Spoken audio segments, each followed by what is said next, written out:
Bon, alors, je tente une petite vidéo ici ce matin, alors que vous voyez, je suis dans un petit espace capitonné. En fait, je suis dans un tuk-tuk en compagnie ici de Lise-Marie et de Nathalie.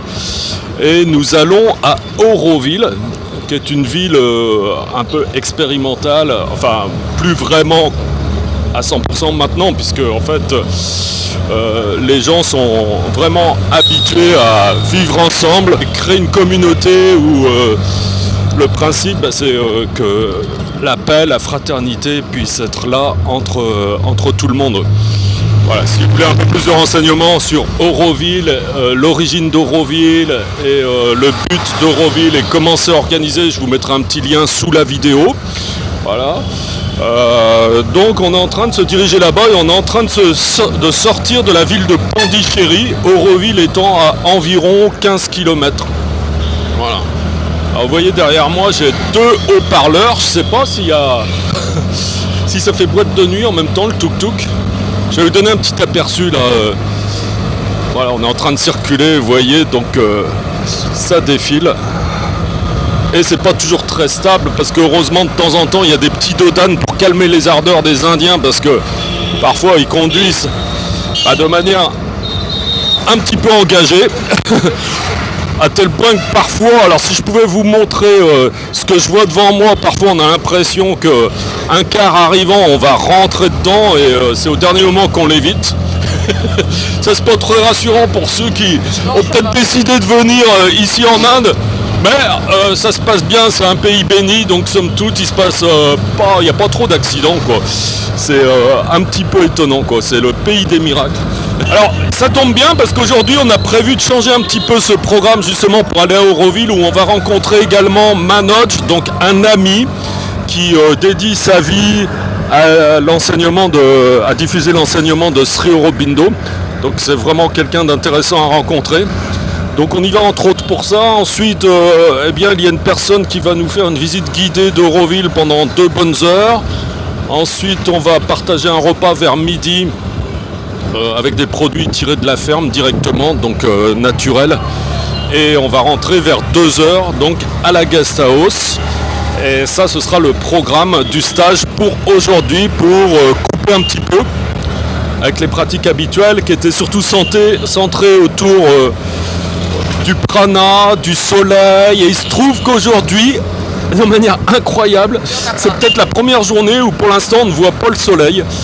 Donc comme quoi tout s'articule parfaitement bien. Demain ce sera une journée libre, tout le monde pourra profiter un petit peu de son temps. Wow, je sais pas si vous m'avez entendu là, mais bon. Par contre le klaxon, je pense que vous l'avez entendu. Oui, demain donc ce sera une journée libre, tout le monde pourra bénéficier d'un break, faire un petit peu ce qu'il a envie de faire, soit se reposer, soit faire d'autres choses qui prennent un peu plus de temps et qu'ils n'ont pas encore eu le temps de faire. Et ensuite, sur les derniers jours, les 3 derniers jours, on va recommencer le programme. Voilà.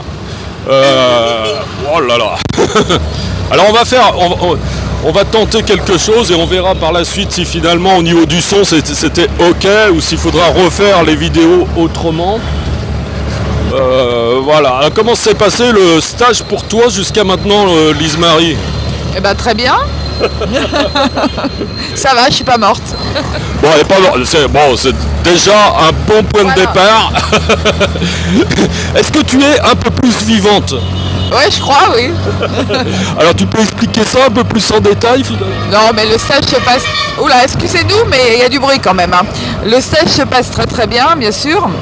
Alors, on travaille beaucoup, on n'est pas en vacances du tout, mais bon, ce ne sont pas des vacances, je précise. On se lève à 5h le matin, ensuite on va faire du yoga sur une terrasse et on voit le soleil se lever, c'est assez formidable. On fait des postures, bien sûr, tous les asanas. Après on part à la plage, on fait du sun yoga. Ah, il va y avoir un bruit, voilà. On fait du sun yoga et ensuite on fait une bonne heure de méditation. Donc une méditation particulière que François nous a fait découvrir, qui est, pour moi, très forte, très puissante. Voilà, donc tout se passe bien. C'est un beau moment. Bon, on vit des beaux moments, le groupe est super. Donc vraiment, non, il n'y a rien à dire que du bonheur. Ok, bah oui, on en profite ici pour intégrer des choses qu'on ne verra jamais à Lyon, évidemment. Bah déjà parce que la plupart du temps, vous qui venez à Lyon, vous venez pour votre séance hebdomadaire. Et puis ça s'arrête là. C'est-à-dire vous n'avez pas forcément tout le temps que vous aimeriez pour consacrer du temps supplémentaire à une séance hebdomadaire. Donc là, on a le temps et en plus, on a toutes les conditions qui sont réunies pour faire le plein d'énergie. Alors on travaille sur l'énergie, effectivement. Ça, quand on n'a jamais fait ça, c'est extrêmement puissant, c'est vraiment une découverte. Voilà. Ton côté, Nathalie, j'ai l'impression que ça se passe bien aussi, non ? Oui, très bien. C'est vrai que de vivre le yoga tous les jours, ici à Pondichéry en Inde, c'est vraiment quelque chose d'exceptionnel. Et malgré l'emploi du temps, comme vous a raconté Lise-Marie, qui est assez chargée, paradoxalement, au fur et à mesure des jours, moi je me sens vraiment bien. C'est-à-dire qu'on oublie un petit peu la fatigue physique et on est nourri de tellement de choses et de tellement d'énergie que voilà, il y a une espèce de bien-être. Moi aujourd'hui, voilà, je me sens bien, je suis heureuse. Bon, c'est génial, c'est court mais c'est efficace et puis c'est spontané surtout, donc c'est top. Écoutez, je vais pas rester plus longtemps avec la vidéo parce qu'il y a un vacarme. En plus, derrière, il y a quelque chose qui arrive, il y a un vacarme absolument phénoménal. Et on refait une petite vidéo dans un moment quand on va s'approcher d'Euroville. Allez, bye, à tout de suite.